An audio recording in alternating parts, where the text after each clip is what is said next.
This program might contain strong language. If you think you may be offended, switch off now.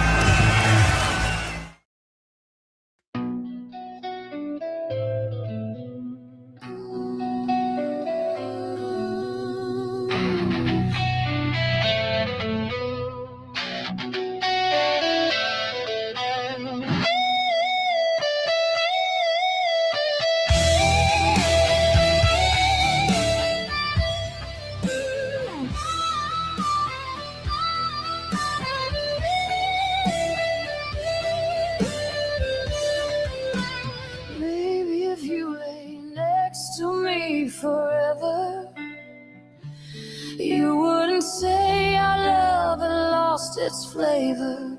I long to live inside your heart so tender, to hold the time we shared and always remember. Hello there, everybody. Welcome to Watch Mojo's Inside Podcast. Ash, this is some great music. Is this your creation? Well, technically it's a collective. This is translating, reimagining Iranian songs into English. So this is actually a song from Mahasti, who is like, a legend, she's like our Céline Dion style. I mean, we have Gugu, her sister Hediye. So this is a song I translated in the summer, and was trying to reach out to her daughter because she's, Mahasti is deceased for many years. To kind of get her blessing and whatnot. But this week and this month with what's happening in Iran, I decided to release the demo. But you also obviously helped. You obviously helped with this because we could talk about it more afterwards. Yeah, but, for sure. So you could check out. I think if somebody wants to add the playlist, it's a banger. It was like it's a reimagine like Miley Cyrus or Evanescence, so it's definitely an interesting project and timely considering what's been going on in Iran, but we'll get to all that. The topic of this week's Inside Podcast is activism. Yeah. So we're going to be talking about, the good, bad, and the ugly of activism, when it's useful, when it's not. And there's a lot of interesting case studies to get into, but what a busy week it's been. There's been a lot going on. Last week we had the WEF meeting, which we covered with a Watch Mojo video.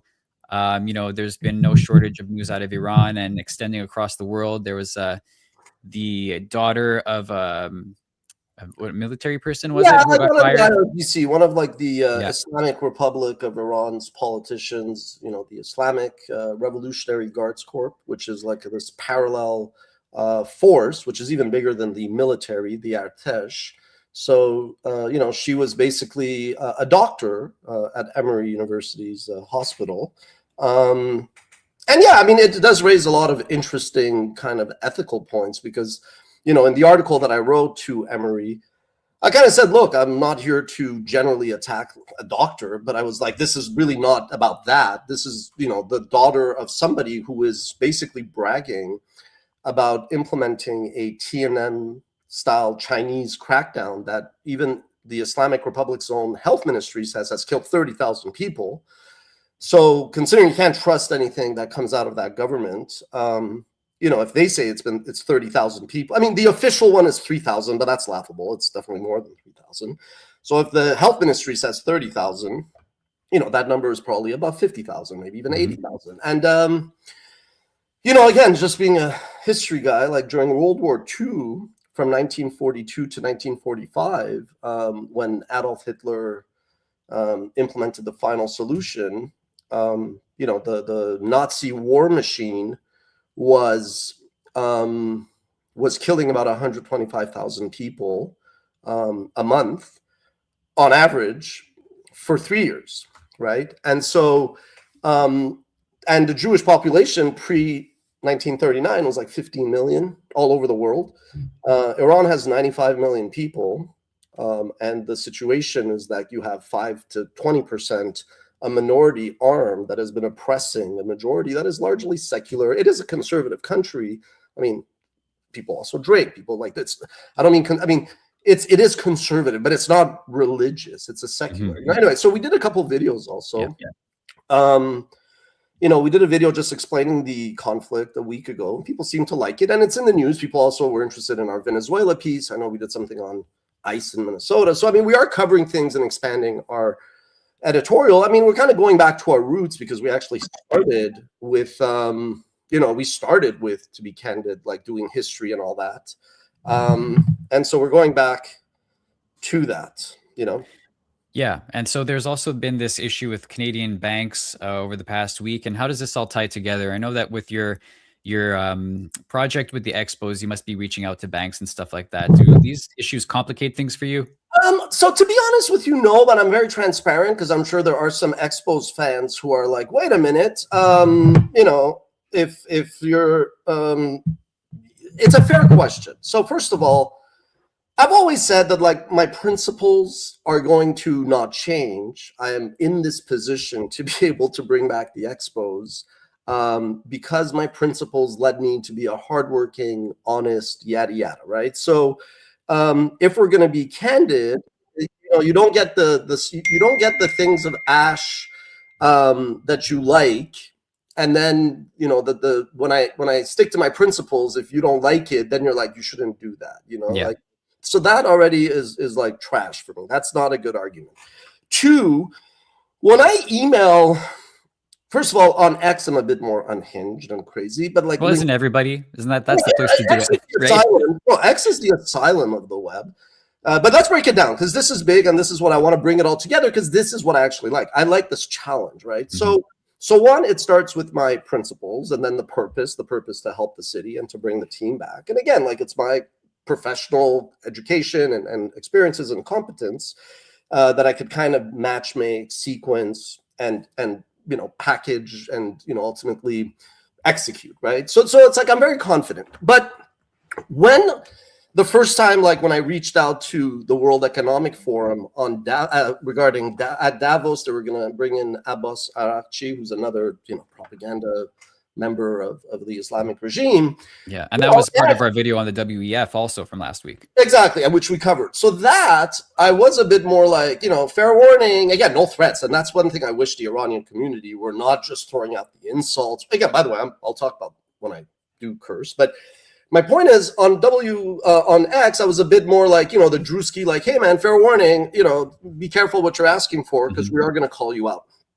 On LinkedIn, it was more like challenging them, saying, whatever your principles are, whatever, your mission statement and vision is and all that, sorry,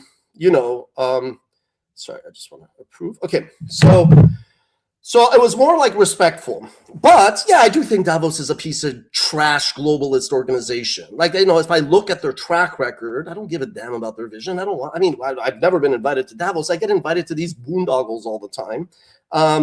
And yeah, like I don't really have any like desire to kind of, play that game. Now, when it came to Emory, I was extremely respectful to Emory, but it's what I call corporate governance jujitsu. Meaning, I'm not going to go and just hashtag. I'm not even going to go just to the dean because the dean is just an employee.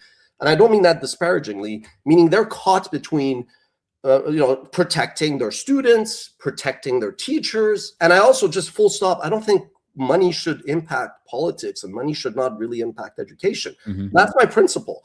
So when I see like University of Toronto, some stupid, kid who's like, we want, the Islamic Republic to keep fighting because what about Palestine? I'm like, yo, bitch. Yeah, it's not the Iranians' problem. And, even many Arab states have given up on the Palestinians. And I've been, a steadfast supporter of any victim, any person. So the Palestinians as a even group, but as individuals, I sympathize for them.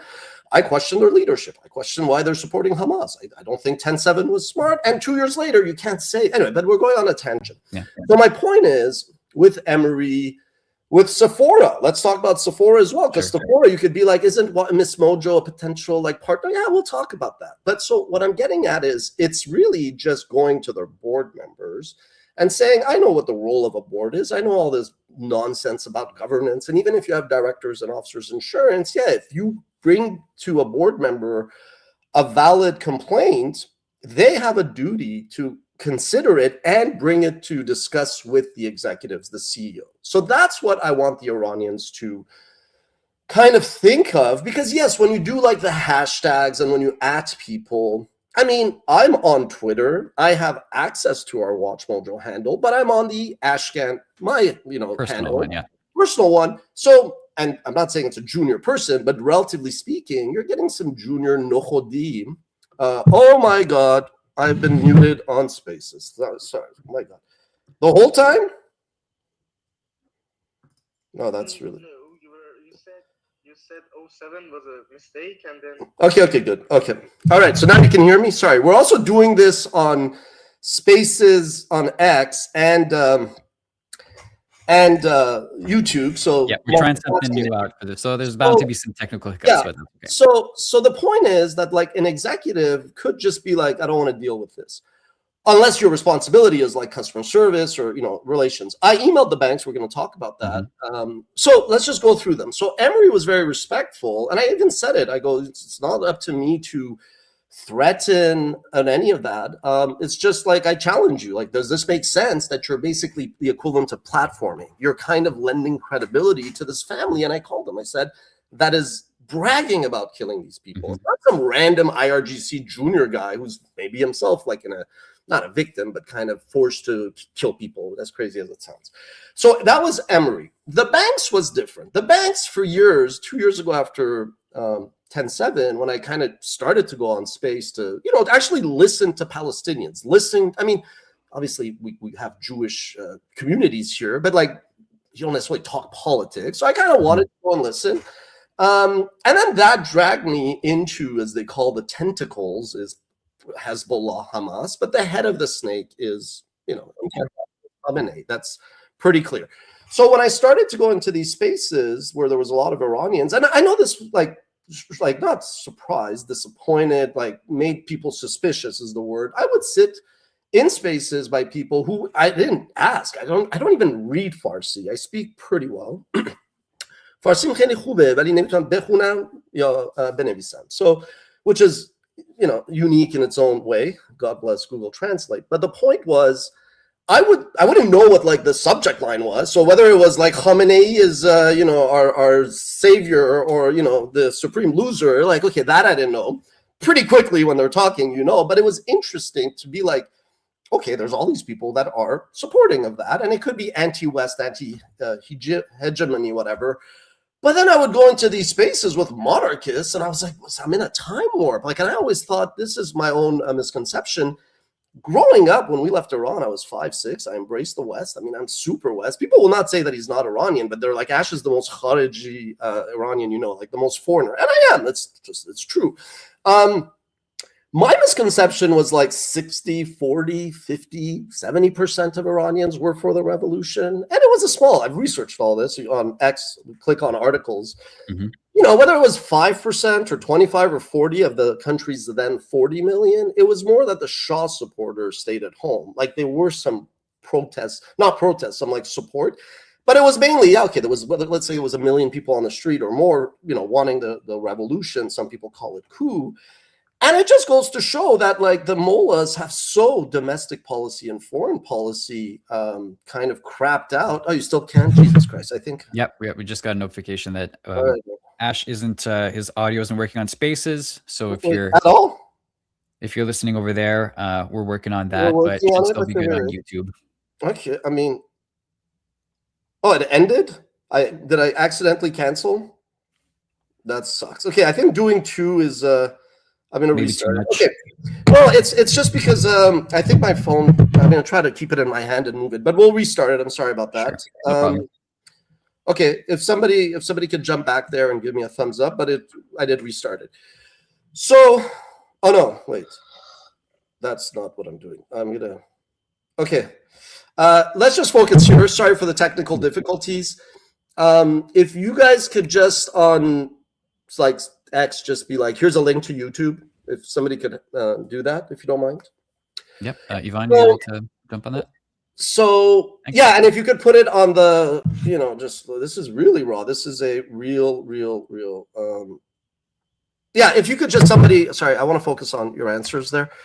So with the banks, it was clear to me when I was on these spaces that a lot of Iranians were really upset about the IRGC, which had kind of now moved from just this military apparatus, but it was actually more of like an economic, it's a kleptocracy. You know, the irony, Iran's a paradox. The same jealousy, resentment, you know, frustration that some had against the Shah over, you know, whether it was their wealth or whatever.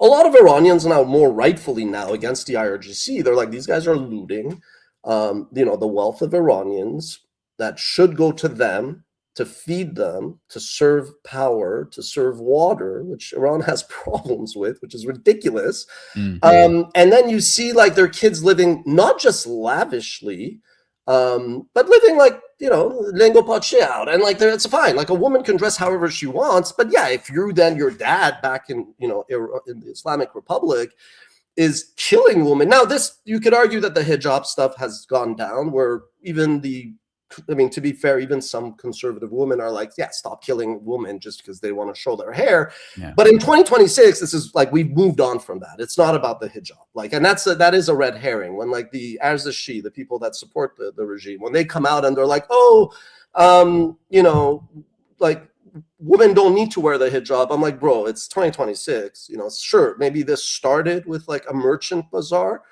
And maybe there was a small percentage of like people that Mossad was like, hey, this is an opportunity for us to topple this regime that for 47 years has been saying death to Israel and death to US. But it was normal people, you know, and you see the numbers, right? And that's why the music video with Shayad, or maybe I wanted to show some of those, you know, victims. But so I kept hearing in these fazas, in these spaces, that IRGC money pisses us off, and the banks are taking it. It's basically, you know, money laundering, and it is criminal to some. It's just some or a full extent. But again, when I say these things, just I'm a business. You can't just accuse people, you know. Yeah. So I reached out to the banks, and yeah, like RBC, Royal Bank of Canada. I used to work there from '98 to 2000 when I was at Concordia University, and Concordia also. I don't care anymore. Concordia keeps asking me for money. Yeah, stop fucking. It like platforming Hamas.edu. Like, what am I, you know, it's like same thing with U of T, you know, and like then it's like, well, who are these teachers that are indoctrinating, you know, all these students to be like the West is bad, socialism is good? Yeah. Did you see anybody from West Berlin go to East Berlin? Did anybody get on a raft in Florida to go to Cuba? You know, like, are you teaching these kids real things? And I like, there are parts of socialism that I'm not along. I go, this makes sense. So it's just, I'm like, you know what? To bring it all together, I see oftentimes in the diaspora, the people that are opposed, it's like the hashtags at, you know, Sephora. I'm like, no, you email their CEO respectfully. You don't call them, you know, Gendiz or something. You know, I emailed them very respectfully. I knew one was actually born in Iran. She left. And the other one, when I was Googling her name, her email, I noticed her maiden name is Jewish, so I didn't even play that card, but I did say what I'm doing is no different than Edgar Bronfman Sr., who started he didn't start, he actually took over World Jewish Congress, and this is the message, and I'm just, every time I try to help, they just are like, you know, suspicious or whatever, but I'm like, I'm taking all these templates, making them available. There's a folder online, you don't have to register, so if you want to take these emails, it'll inspire you, and then you could kind of just, and I always say, go to the board of these, go to the board of directors, go to the board trustees, don't insult them. It's not like, also, it's not like an emotional thing, right? And so you have to just kind of challenge them, because then they do have to answer. So I emailed RBC, been a loyal client, and I emailed CIBC, I emailed TD, I emailed Scotia. I mean, I maybe not Scotia yet. So like, I'll give credit, CIBC replied, and they said, like, we have very robust, you know, systems, yada, yada, which I commend them for replying, because, I mean, I emailed an executive, I emailed the CEO, and, well, actually, I emailed like 10 people the second day, because I was pissed that they weren't getting back to me, but it was Sunday, so I was like, give them till Monday. Yeah. So they did get back to me, to their credit. Now, concurrently, what's interesting is I've been getting a lot of emails from employees, and they're like, hey, you know, they're basically, it's not whistleblowing per se. They're just telling me like, hey, I read your article. Oh, actually, a little parentheses. When I did this, I thought a lot of Iranians too, but a lot of like the overall community, like my network on LinkedIn, which not just challenged me, but criticized me, saying like, why are you like targeting some poor doctor? Again, daughter of, Heinrich Himmler. Let's put it into context who this is. But I got overwhelming support, like 100%. Now you could argue, well, nobody's going to criticize you saying, why do you do it? But no, people do actually, like, hello there. Like, people do email me when they disagree with me. Yeah. And here they were like, no, this makes sense. Now I got a lot of Iranians who had never heard of me. It's all good. Never heard of WatchMojo, had no idea of any of this. Reach out, read, share. And a lot of people, handful right now, they were sending me like, hey, this is happening at other banks. To be fair, this is not CIBC, but they were like, like, this is happening. It's preposterous. And they were like, this guy is the son of one of the other Larry Johnny, same families. Now, I historically would have always like not attacked any Iranian because I didn't want to sit in the West and be like, my privilege, even if I disagreed with them. But for me, there was like a turning point, a red line after this. Like already going back the Mahsa Amini, like 22, that was a big change for me, for many, but like each time there is these crackdowns, Iranians become more militant, right? So this was beyond, like, at this point, yeah, it's one thing, first of all, if you're a hypocrite and you're like, I love the regime, they're good, I hate America, and you're in Belgium, yeah, get the fuck out of Europe, you're like, all these countries are going to shit because of virtue signaling. You guys, seriously, not you, Rob, but you guys, that like, you sit there when Mark fucking Carney, who I respect, like, who is you guys? You guys is you like white, I guess Christian American, well, not American, like, like the West prototype, who's like afraid to be like, wait a minute, is that scholar really saying that we're going to have more kids than you? So that's fact, like the Muslim scholar, but we're going to turn Canada into Sharia law. And you guys are afraid to call that out because you're afraid it's Islamophobic. I'm Muslim. That's a whole can of worms right there. No, but because you can't say that. You're afraid because your dear supreme leader here, Mark Carney, that overall I like and respect, he gets up there and he's like, Canadian values and Islamic values are the same. No, my friend, they're not. Because it's not just Mark Carney. It's been this way for years and years. All of them. He is just part of that globalist garbage. And I'm saying the reason January happened is 100% the marriage of Marxism and Islamism. And frankly, Islam alone is fine. If you want to be religious, fine. Go in your fucking home and do whatever you want. Don't shove it down my throat. Same thing with communism. Show me something that works. Again, as a Canadian, we are a bit more left than the US anyway. Yeah. I'm not one of these like, let's say fair capitalists. I think, people's greeds, you should watch out for those kinds of stuff. But if it's all connected is my point. And I will get back to the expos. I know I'm all over the place, but it is in my head. It's all connected. We're getting closer to the theme of the episode, which is activism. Faux activism versus real activism. Yeah, and so my point is, one of the frustrations of Iranians is, well, wait a minute, why is it that like, the leftist, pink hair, not a knock against lesbian, but it's like that prototypical caricature of like the person protesting who does not know Sabra Shatila. She does not know about the Nakba. She could not fucking point Palestine on a map, but she's either just anti-West, anti-Jewish, anti-Zionist, or she just is fucking paid by the Soroses. So it's all together, and they are fucking silent on Iran. So that's what I'm calling it out. Where's Greta Thunberg? Where is she? I want to know, where is Greta? Like, that's a fair question. If you want to be this activist, where is George Clooney's wife? Again, I don't care. You don't have to say anything, Amal, but then shut your fucking face with your selective outrage. That's what Iranians are saying. Now, even my mom, she called me. She's like, I support what you're doing. She's like, but why do you swear on X? I'm like, that's the only place I could swear, because everywhere else I have to be polite. Now, how does this all do it? With the bank, I still don't think it's right for me to be like, if you don't like fire this person, forget that he's the son of the IRGC senior. Like, I'm telling you in general. I would never be like, I'm a client, I have resources. If you don't do this, then I pull it. Like, that I feel is like, okay, you don't want that in society. But I could be like, yeah, but you're not going to profit from my business then. You know what I mean? Like, there's a difference between saying, okay, well, why would I give you my business? If CIBC that we work with sends me a note and says, we don't have this, and then I reply saying, but I am getting emails in general, to be fair, not CIBC, I'm like, So if I were to do like an online form, which I will do, saying whistleblowing, you're protected in Canada. If you know any like irregularities or questionable conduct at any banks, just send this in and I'll look into it. And again, Edgar Bronfman did this. Why is it that if, God forbid, somebody attacks the Jews, right away ADFL? If somebody attacks, any black person, fucking Sharpton is on the scene, And usually he's like extorting people, saying like, give us money or we're going to sue you. I'm not doing any of that. I'm just saying I'm allowed to use my platform and my reach and my willpower to do this. Now, Expos fans, all of these banks, I've already reached out to them. I love Quebec Inc. I'm proud. But just because I'm putting a bit of mustard on everything, Quebec Inc. is pretty useless in the Expos thing. And that's separate. Quebec Inc. asleep. But even if they were interested, these banks are mercenaries.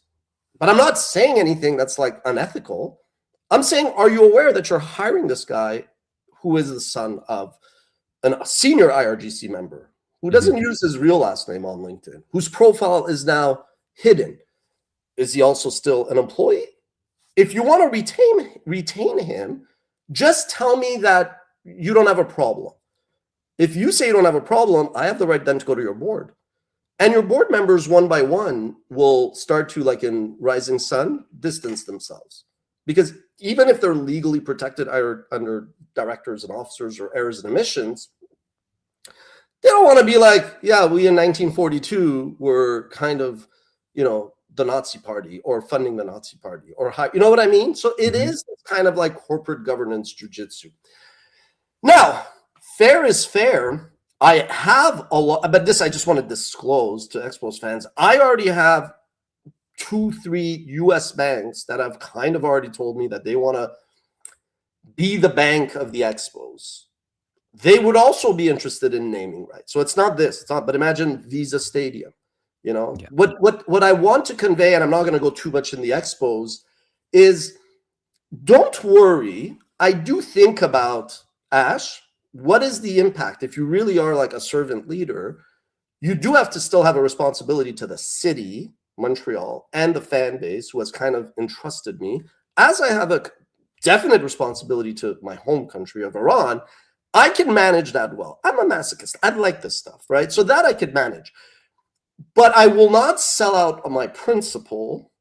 But I'm not saying it's related, but Quebec Inc. is asleep here. They're not really even in the mix, basically I have over the 30% that like private equity can invest and up to 100% of the stadium. That is more demand than we will need. I also have local high net worth individuals who are looking at investing. But really, as I alluded to last night, it's like a family office. Imagine this is not the team. Imagine you own the Seattle Seahawks of the NFL. You'd love to buy the Mariners, but the Mariners are not for sale. You don't even know Montreal and MLB as an opportunity, but you've already invested in some team in like La Liga in Spain. Yeah. I show up, servant leader, stakeholder. I'm here. I can invest. I can disappear. So my point is there is so much more of that profile that not a worry.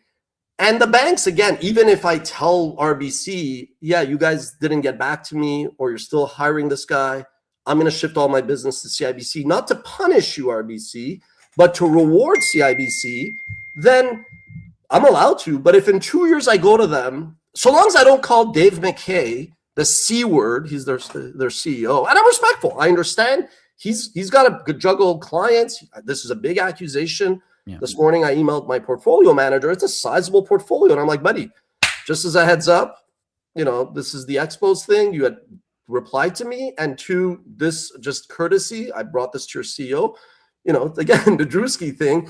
But so long as you don't really cross a line, they're mercenaries. It doesn't affect them, and they're not even useful at all in Quebec. It's going to be like an American thing, and then Quebec, the Quebec Inc. is going to cry. So let's go back to, sorry, you got a question? No, I was just going to, if you wanted to transition to something else, I was going to say, let's zoom out a second and look at that we have a framework for 5 paths to advocacy. Yeah. Let's talk about that because the whole thing is about activism. You mentioned people going and protesting for things that they really don't understand. There's even another level of more useless people whose idea of activism is changing their profile picture on social media. But how does change actually happen? What are the steps to get there? Well, I mean, that's what I'm giving examples here, right? Like, my point is the protests do it. Like, if you want to be out on the street, it's visually very compelling, although I personally find it annoying and not effective. That's my opinion, The social stuff, again, it's going to like junior social media people who are just confused. Like, if you're the Sephora social media manager and yesterday 5,000 Iranians are calling you Madar Gharbim, like insults in the scope of the rainbow, you're like, okay, I don't even know what's happening here. I sent an email to their CEO and the head of Canada, and then I also basically shared that template as a Google Doc that anybody can take. But I'm also going to go to their parent, LVMH, and be like, hey, you are like a champion of women's, positive body, whatever. Yeah, positivity. And like, you have one of your makeup people who is one of the brands you support, who is like mocking the death of Iranian women. So I'm like, I just want to know, is this something you support? Put it on them. Now, if they're morons and they're not, they're obviously accomplished executives, but if they're like, yeah, this is all good, so they now evaluate it internally. So my point is, in the community, and I don't want to be like the Edgar Bronfman Sr. at all, but I'm just saying, okay, this is a world that I'm well versed in.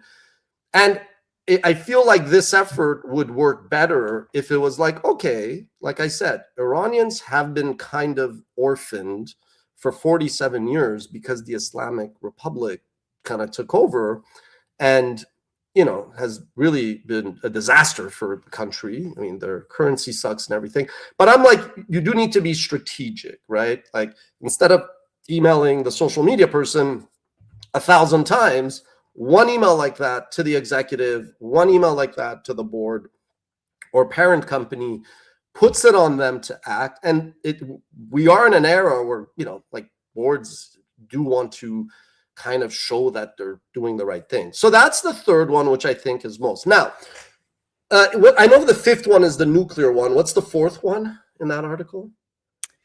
Sorry, we were talking about the 5 ways of activism. The 5 ways. The fourth one is discovery. Okay, so discovery.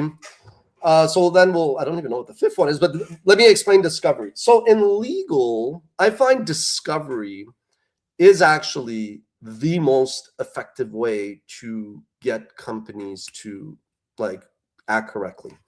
So let's say Bill Gates and Microsoft, he got nailed because during the deposition, when you sit and the opposing lawyer, basically asking you questions, some email was kind of discovered that basically suggested that Microsoft was a monopoly and it was abusing its position in the marketplace. That email was like an accidental finding during discovery. It was not like what the prosecution and the government was seeking. It just came out randomly. So if you're RBC and you're like, we don't have any issues and, we don't know what you're talking about, buddy. We don't take any money from IRGC sources. Let's say, and there would have to be grounds. Let's say you're like, okay, but the Canadian government views the IRGC as a terrorist organization. So fair, maybe you're going to argue that like one of the IRGC senior guys, his nephew maybe is not really family. We can't go after him. But I would say that his son or his daughter, I would assume, and by the way, this is why he probably doesn't use his last name, like geniuses. Yeah. I would assume that the government would object to that, right? So in a court of law, and this is why I would like more Iranian Canadian lawyers, like I'm well-versed in law, but I'm not a lawyer, who then could procedurally get it right and be like, okay, there's this law, you are taking money from the IRGC. You're saying that it's not breaking a rule, but we're going to basically go to court to determine whether or not like the son is, kosher or not. Mm-hmm. In the discovery stage, when a lawyer then cross-examines like the VPs at RBC, and I'm not going to name anybody, right? Just to be very clear, I want to give them the opportunity to reply privately. In that discovery, when you're deposing them, deposition, you then also go like, send me all of the emails, all of the communication. I used to work at RBC. You know how many hoops now as a client I have to jump through to just get like a wire from a company in Poland, a company in, Mexico? It's not like, sure, it's called know your customer, right? So after 9/11, for terrorism and stuff like that, banks generally have a trail. They ask you. And I know you probably don't like this being, I know your views, so you're like, because I'm more anti-establishment type person. Yeah, no, but you're like, why does the bank ask you why I'm taking out money or where it's got? Okay, well, the fucking Al Qaeda was sending money to one another and like, preparing to fucking take down buildings. That's why. Sure. Yeah. So I know high probability that if an Iranian Canadian were to take the time to look at the law, look at the wording and the procedural, and they file a lawsuit, which RBC, and again, I don't care anymore. Like Quebecing, you proved yourself to me, like your value. So, but again, you don't think in 2 years of the expos, like they'll buy the suites, and you don't think, yeah, of course, like it's like, okay, the Citibank would have naming rights. It's like, that don't worry about it. That's when the hard part is over, then everybody. The hard part I thought, and we're day 60 and it's done basically. But so my point is, in the discovery phase, they would have to, otherwise it's perjury. They would have to share every like email where like an employee has talked about, hey, this is money from the Larry Johnny's papa being sent to the son. Do we accept it? Well, the dad is seen here with Ali Khamenei, the supreme leader, the supreme loser. So if we just got a $300 million wire from some Iranian bank through Qatar or whatever, and it's going to his son, there is definitely thousands of emails, or not that, like hundreds across RBC. Like we're talking 50,000+ employees. Mm-hmm. And so in that, RBC now is super exposed, allegedly. Like if this happened, which I've worked there. I mean, as a client, as an employee, these are questions they ask. So then they're now kind of taking on a lot of risk, and they don't want risk, and their board is like, what the hell? We pay all this insurance, we're Canada's biggest this and biggest that. That is really effective. So if Iranians are really, really pissed off that the world is ignoring them, that everybody has some de facto leader to, or group. And that was the concept of, like, I called it the Human Dignity Project, but then afterwards I realized that name already exists. Dignity Project, DP, is probably not the best acronym. So then I was like, maybe the Dignity Initiative. But my point is, I'm going to just kind of like, it'll just be like a basic form or like website with just these links to templates and attempts. So discovery and deposition, the threat thereof, is a really, really big hammer, where then these big corporate giants would have to, act, react, respond. Because right now, I just see everybody's like insulting the Sephora people. And I'm like, I don't really think that's effective. Like, no, again, I know, but if I could just push back on that a little bit, like, PR is important to brands and companies too. And if everybody starts shitting on a company because of a decision that they made or whatever, and it's not a good look, and then their, sales drop, stock prices drop, everything goes wrong. You're right. The pro-Palestinians are so proud that Starbucks is shutting down. First of all, it is so bizarre to target. I mean, I don't care about Starbucks. It's not like I'm Mr. Starbucks here. It is so bizarre to target Starbucks because they had just stores in Israel. You know what I mean? Like, I don't really get that connection, but let's set it aside. Starbucks is just shelving a lot of stores because they overextended. With work from home, the reality has changed. They're getting out of bad, crappy deals that they might have signed in their expansion era. Meanwhile, Palestinians are still dying. But okay, you're boycotting, and oh, they shut down 5 stores in Israel. Like, I'm like, okay, that doesn't seem. I always used to tell the Palestinians, I'm like, you're not going to like this. Look at Israel, what's done in 75 years. Israel has its flaws, but in 75 years, they built a country. You guys in 75 years are on your 18th intifada. And then meanwhile, the Arabs have sold you out, and the frustration bringing it back, Iran is paying the price, and Iranians are paying the price, and and they are fed up, and they should be fed up. And that's the thing. Like, I always told the Iranians who were opposed to the regime, I'm like, don't make fun of Palestinians, don't mock their injury. And even if you want to stand with like the Jewish people, I get that, I get the history. And frankly, the Jewish people are the only ones that are actually like standing up with Iranians. So I get it. But I was like, just say you're standing with Israelis. Don't say you stand with Israel. Not as a knock to Israel, but because it will be used against you, right? And that's what's happening. This was the Sephora thing where this American Palestinian makeup entrepreneur basically was, mocking the suffering of Iranians. But I'm like, well, yeah, you guys for 2 years have been trashing and I criticize the Palestinians for the way they handle the conflict vis-a-vis Israel, but I've always sympathized with any human suffering.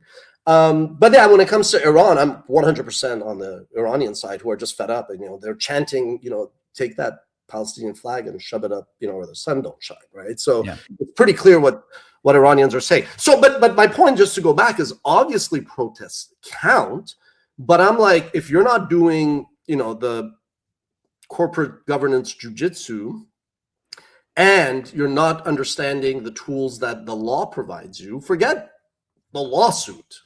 It's more just what happens during discovery. What's the fifth one? The fifth one is execution and follow through. Yeah, execution is just taking the time, and that's the thing. Like, I'm a nobody. It's a community. It's not like, I don't think it was like my letter to Emory or whatever.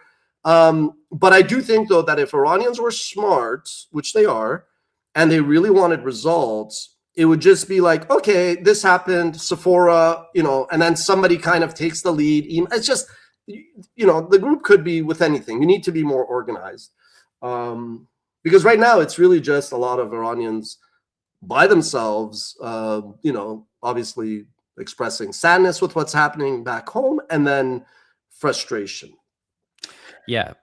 Digging into that protest point, though, like where do you find that protests help, and when do they harm a cause?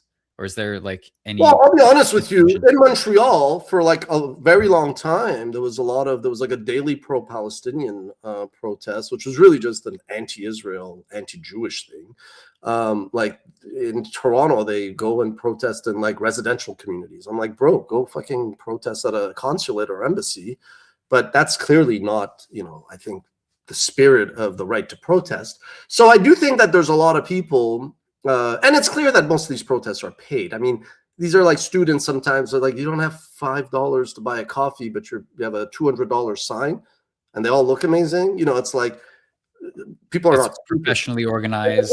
Organized thing. But so I do think that like every night Montreal turned into, intifada, in the 514. I mean, a lot of people were just like frustrated, and they're like, yeah, they start calling them terrorists and stuff. So I'm like, you're not really getting sympathy or empathy. And yeah, like even like at Concordia, when every day the students, I'm like, okay, you know what? Let's ask you a couple questions. Like, what year was the Nakba? Like name me why is Arafat born in Egypt? So it's like, there's a lot of stuff, but I just personally, I think it's like, yes, Israel, you could criticize Israel for the way it treats Palestinians. I think that's very fair. But it's like, look in the mirror, like 75 years, one side built a country, the other side, what do they have to show for it? That's agency. I mean, but I'm an entrepreneur. I'm like, leadership, I can do so much. You guys have to, this week I kind of let you guys have it because you did some stupidity that I thought was just like, it was insane how ridiculous it was. Then I moved on. But my point was like, yeah, it's like at the end of the day, I could write all the great, statements and mission statements, but it's people are responsible for their action, right? Mm-hmm. On the flip side, why do you think faux outrage has become so dominant in society? Like we see people getting riled up about certain things, like really behind certain causes, and then silent on other things like Iran. Like why does that disconnect happen? Well, we did the video today that we published. So last week we did the Iran conflict, just explaining it. But today I kind of addressed why. And it's basically that for, a long time, you do see the West trying to pander to like Islam is a religion of peace. Okay, Islam is a religion of peace the way I would make the best hair model, because Islam as a political tool is not at all a religion of peace. And I say Muhammad, and I'm a Muslim, right? I say Muhammad is the most effective leader of all time, hands on, because his conversion approach of you become a Muslim, and if not, you pay a tax. If not, I kill you, I enslave your woman. Well, yeah, the first generation's like, Bismillah, Allahu Akbar, I'm part of the team. The next generation is a bit resentful, but they're like, I know why my dad converted, let's say. Mm-hmm. The third generation is like cope or rebel, and they're like these axis of resistance fanboys now, right? Which I find is hypocritical, because I'm like, why are you living in the West? So the West now has a reckoning, because they have to realize that Iranians are rejecting Islam. Full stop. It's not like the bazaris and the merchants. Yeah, that was thing. It's basically the Islamic Republic has hijacked a country that used to be Zoroastrian, but all religion is fantasy. I mean, again, I don't mean to be disrespectful. It's just I've written about this there. So it's the Iranian people saying no to a religion that the West has kind of sanitized to look like it's super roses and hugs and kisses, because they are more critical of the media of like Jews and Israel. Now, where people I think miss the point is when they're like, the Jews control the media. So the Jews are overrepresented in media and finance because they could not own property, and they were banned from certain, like there's a historical reason. Usury is like frowned upon in, I think, in like Islam and other religions. That's why the Jews were like, hey, we're going to be in the money business. But it's like, we have people in the company who may disagree with my views, which have evolved over time, and I'm always open. I don't control what you guys write. We did a video on Minnesota, which I think is a good example. I wanted to bring that up because, because Yvonne wrote a good comment in the chat here that Minnesota is a good example of how protesting can be effective. Okay, but let's be honest. The guy any loss of life is bad. I sympathize. I don't know it. But there's videos coming out of the guy who died, and I will never say he asked for it, but he was kind of looking for trouble. So you have to separate cause, principle and whatever. Yeah. So if this guy was not, at a hockey game, they put up his picture and he was booed after he died, right? So I'm just saying, yes, you could argue that protests are effective against ICE. Strike. If everybody strikes because they're offended that Donald Trump is attacking the Somalis, a strike could be effective, right? Well, but that's also because the protest is happening in the location where things are going down, and not a protest here about something that's happening on the other side of the world. There's the distance matters too. There's a lot of factors, but I'm just saying it should be clear now that generally protests are fake. Not fake in that they're not happening, is it a mirage, but that it's like, oh, look, these people are paid, they're not necessarily earnest, hitting the street every day. The organizers are clearly an agenda. The organizer is a professional protester. They don't care about the cause. Somebody, the Soros, the Open Society, like it's the dark Sith lords of, the universe are there. Mm-hmm. They're the ones that are kind of like the puppets, the marionettes, kind of getting these people out. And they're like, from the river to the sea, whatever. I mean, okay, which river?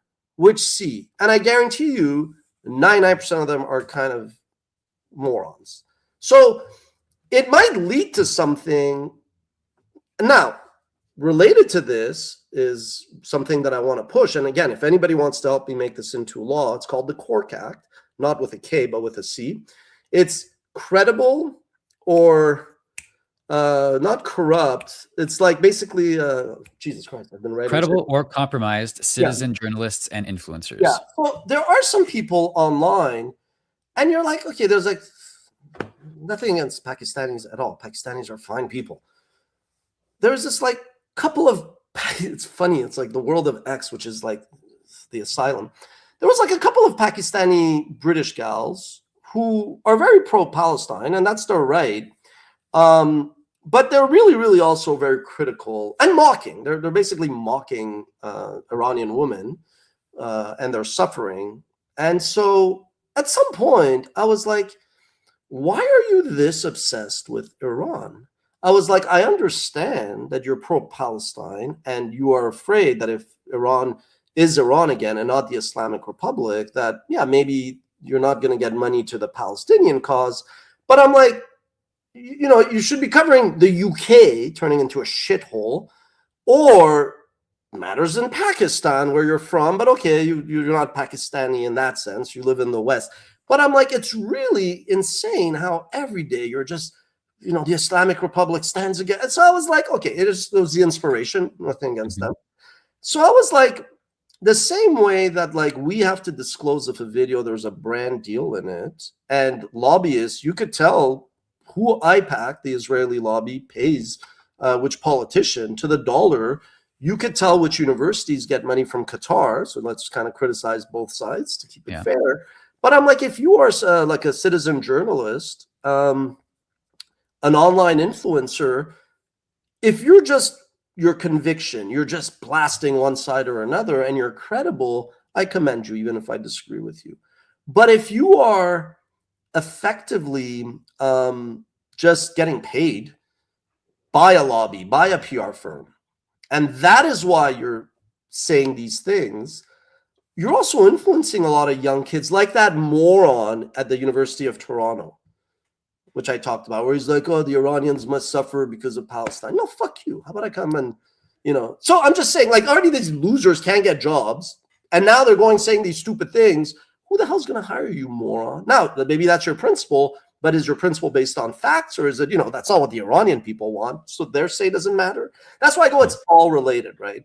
And advocacy, I'm doing that with the expos as well. I'm representing the city. I'm not like a Molson, a Bronfman, a Desmarais. I know them. I've met them. I've had lunches with some. We've looked at deals with others. Like, I am not in that clique. So instead of trying to be chummy with people that are in their own world, I'm always going to be more for the underdog and the people. But instead of like doing like some kind of fan thing where we're like blasting MLB, I'm working behind the scenes, talking to investors, talking to strategics. I mean, I'll say it. I went up to Google on our 20th anniversary, and I said, I wouldn't be here without YouTube. Do you guys want Google Stadium? Do you want your tech, Android, Google Maps powering the new stadium? Do you want the rights to sell the naming, you know, the sponsorships? And I'm like, if you don't want it, I'll bring it to your competitors, Samsung, Microsoft, Apple. And they know. They're like, it's great that Ash is bringing it to us first, but we also know that if we don't take it, he's going to go to our competitors. Yeah. You know, I went to Sony and I said Japan. It's because I had a good contact there. I said Japan, baseball. I said, and also I said, you guys are not a distribution company like the way, you know, Bell Media or Rogers is. But I said, do you guys want to be the studio? And then we'll do Willpower, Mojo Rising, a documentary with you guys. And he's like, Ash, we don't usually invest in sports clubs. But he's like, I like the story. Let me bring it to my boss, who's the number 2. But I told him, I said, again, no hard feelings. If you don't want it, I'll go to Samsung. But I said, I rather Sony just on the Japan factor. I mean, I like both Samsung. So, you know, that's all corporate jujitsu. And they know. And it's like, it's not like I'm going up to a girl and being like, you're my girlfriend, but if you don't like come with me somewhere, I'm going to go shack up with somebody else. In corporate, they're all mercenaries. Yeah, it's par for the course. Like, that's pretty business, isn't it? So let me just shift gears for a second. So relating back to the Iran situation and how we discussed the kind of reaction or lack thereof, like in the West, if you could send a message to Donald Trump about this, what would you tell him? Donald Trump. Well, actually, here's what I would say. To be fair, President Trump, I called your victory in 2016, and I also said 2024 would be yours to lose. You're not perfect, nobody is, but I totally understand why he wins. And so I think with Iran, there used to be this stigma when anybody even reached out to, yeah, pause that if you don't mind. Load up the articles. Load up the 3 articles that I wanted to touch on. We didn't get to, but they fit well here about Trump. So there's a couple of articles that I just want to reference. So before, if anybody would dare reach out and say, US help us or Israel help us, the regime supporters were like, oh, treason. Well, I think the fact, President Trump, the fact that Ali Khamenei has killed on his orders tens of thousands shows that he is the traitor, that he is not Iranian, clearly, and he does not represent the people, and the people, 80% do not support the regime. They are, when the families, and you should watch the video we did today, because all of these videos, I was up all week, like finding all these videos. So they are chanting like death to Khamenei as they're picking up, the bodies of their, deceased kids. So the first one is America, Donald Trump, Iranians do support you and want you to act, not because the world is cop. And I don't even want to guilt trip you, President Trump, in saying you told them help is on the way. It's abundantly clear that they are building the biggest military presence in the Gulf, in that area, much more than even the Gulf War. So it's going to come. And I used to think personally, I was like, obviously you don't want Iranians to suffer, but I was like, the IRGC bases and the Basij bases, like the cops that were cracking down, those are, if that is the baton with which, forget the baton, if that is the weapon and the bullets with which 50,000, 30,000, even the 3,000 Iranians have died, then those are fair game. And it's listening to the Iranians who are basically like begging now for help. So I thought that's what they were going to do. But most likely, I think, and Yvonne, you could show the other 2 videos.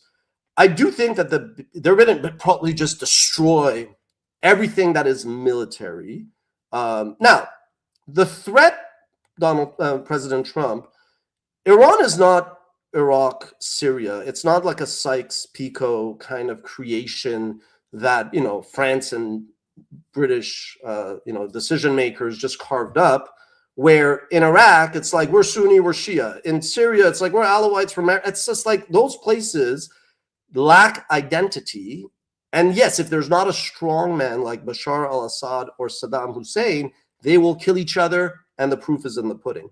Iran, the only reason why there is some element of frustration amongst the Baluch, which is lower, what you're seeing, that lower east side, and a little bit the Kurds, but they're very different if you break it down, is because the Islamic regime is so brutal on those 2 ethnicities of note.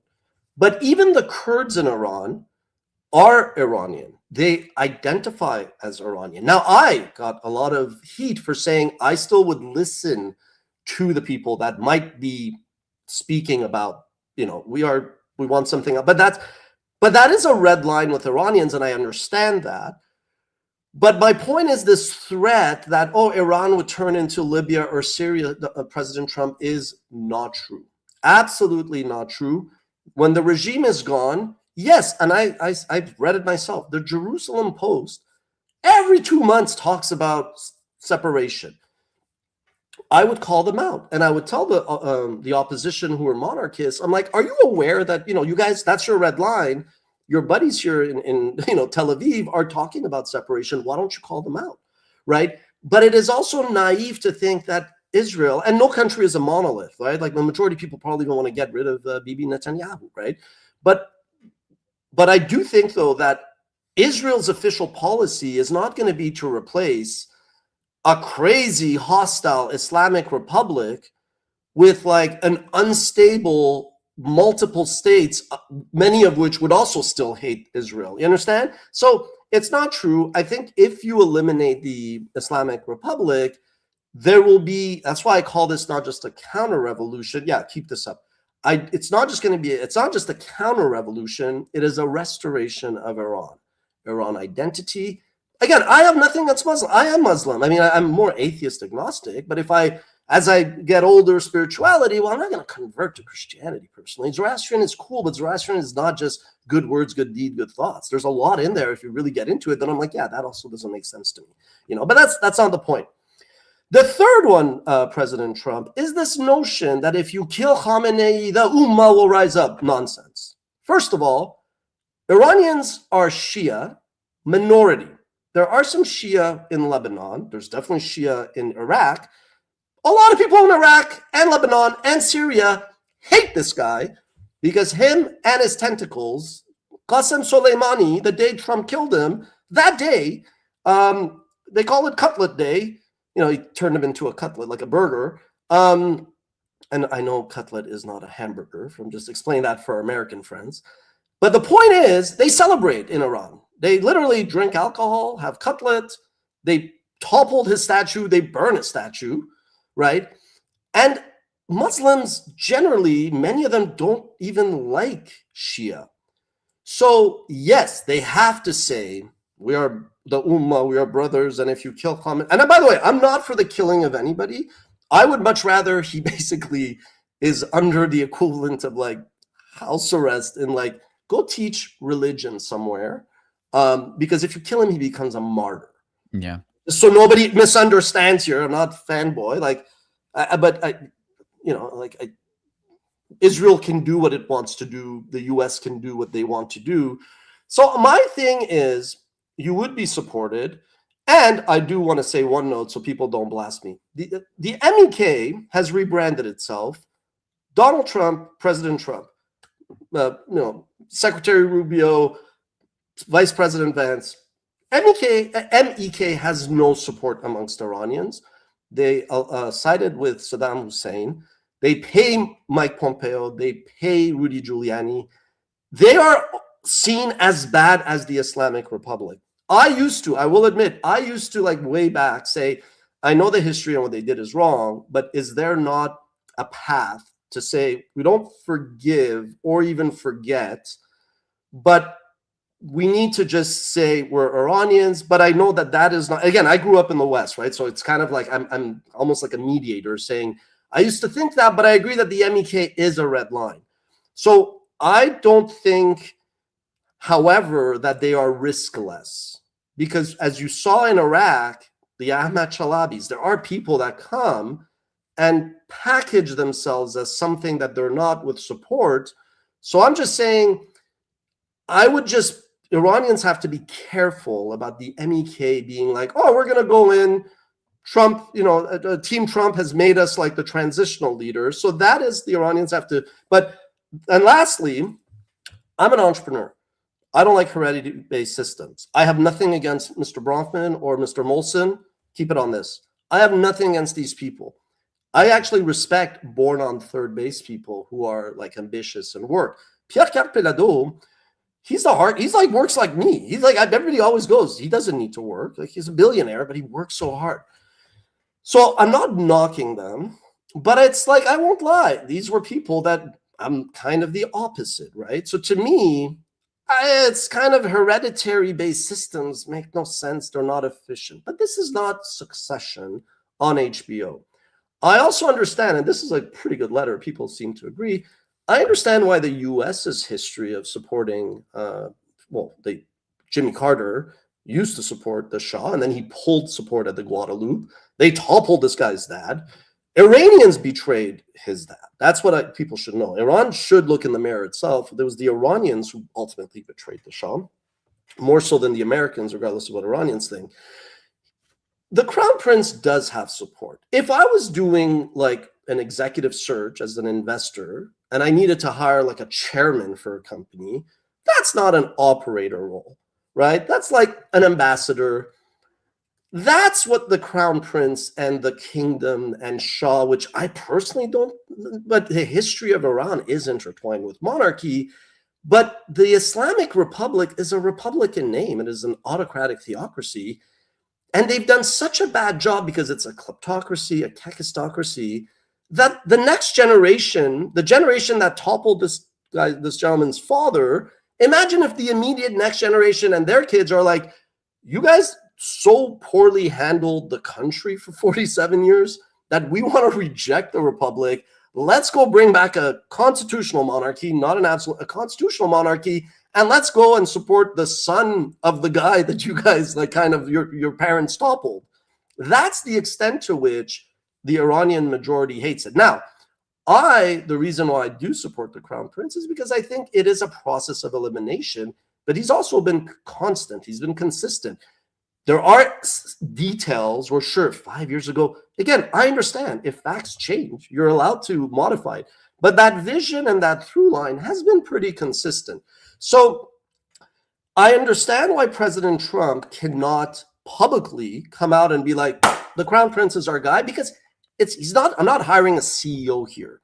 That's what I think the people that are like, well, Reza Pahlavi is a failed son, he hasn't done anything. I'm like, okay, he's not going to go like become a VP at Citibank. You know what I mean?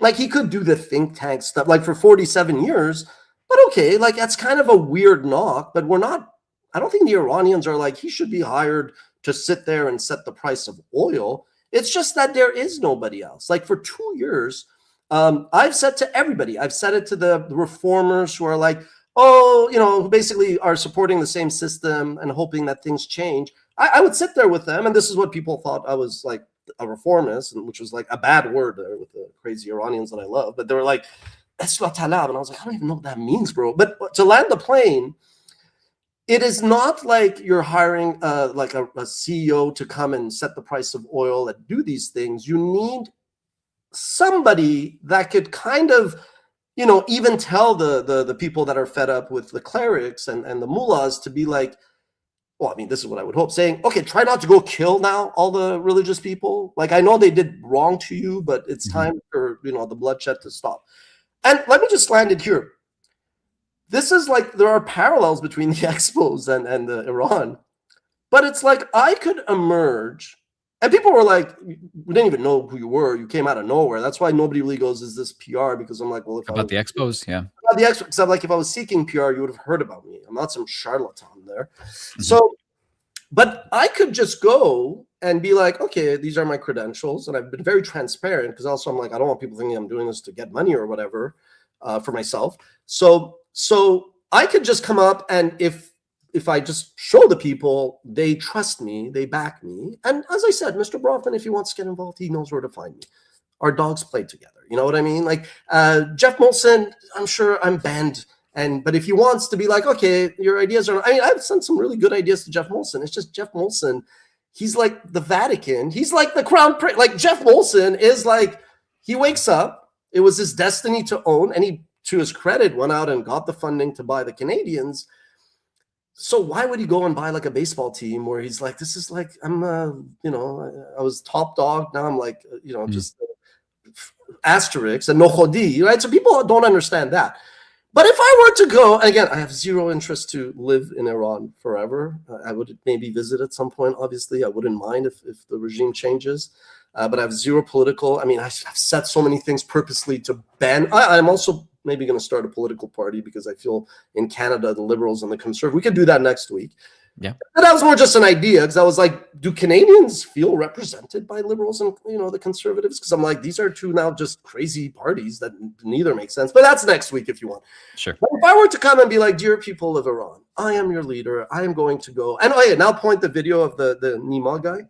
So I saw this, and I'm not surprised. There are a lot of Iranians who live in America, and just, you don't need the video. I think the idea was he was like, President, and that's it. I just wanted to reference it. So he's like, there's 2,000, and in the threads, there was a lot of Americans who are like, yeah, we're also fed up of seeing all these Iranians die.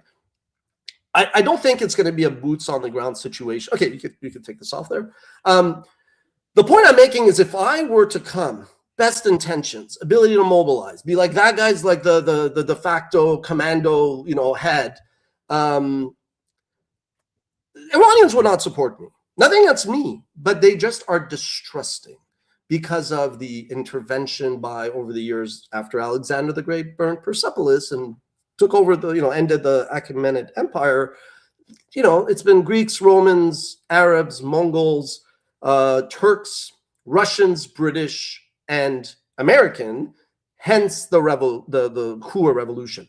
I used to tell the hardcore regime fans, I was like, the more your government, the Islamic Republic, oppresses the Iranians, America will hesitate having boots on the ground because they have the trauma, not just of Vietnam, but Iraq.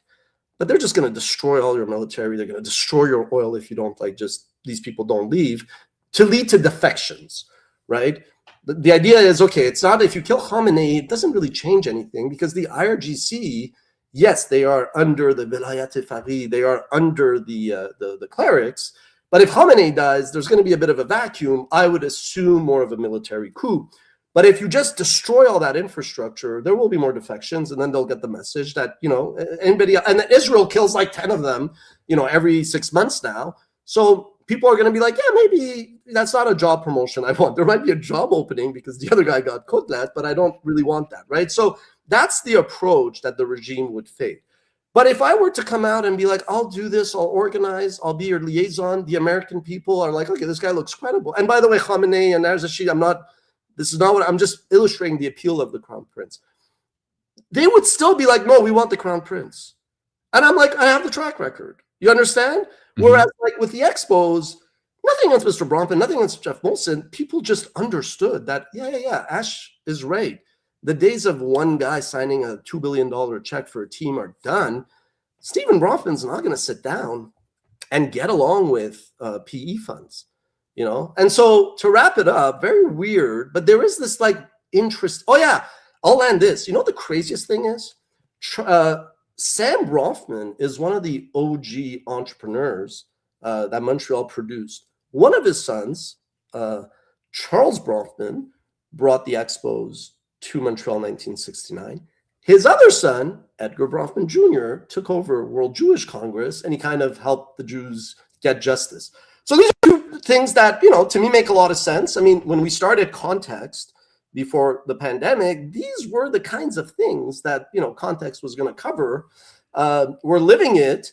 And so, you know, what is fiction, what is real is very strange. And hard to figure out. So, yes, and this is the final point. Yesterday, we announced WatchMojo Studios relaunched. Mm-hmm. So one of the shows, one of the series I'm developing is kind of like Field of Dreams meets Moneyball, based on what's happening with the Expos. Cool. Great story. Well, a lot of information today, a very heavy episode. Very heavy. But we started by you know, playing a little bit of music from the Aria project that you're working on, and maybe we can end on that as well. I think we got a couple of music clips.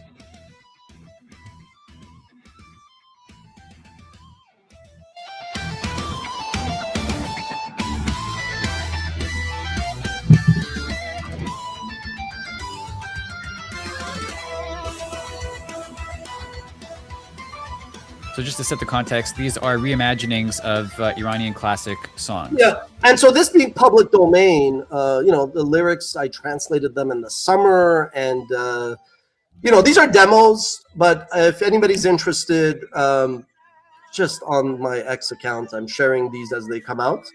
And then we could ride out with the next one, which is if you go down to the third one, and then we could write out the show. That's another classic public domain, very heavy songs. All right. All right. Thank you. Cool. Great stuff. Thank you. Talk to you next week, Ash. Have a good one. Thanks everybody for watching, and we'll see you next time. Sing your song, renew my pain once more.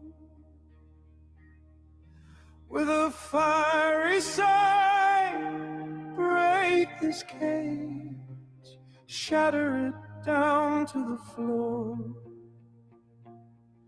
Oh, nightingale, break free from prison, sing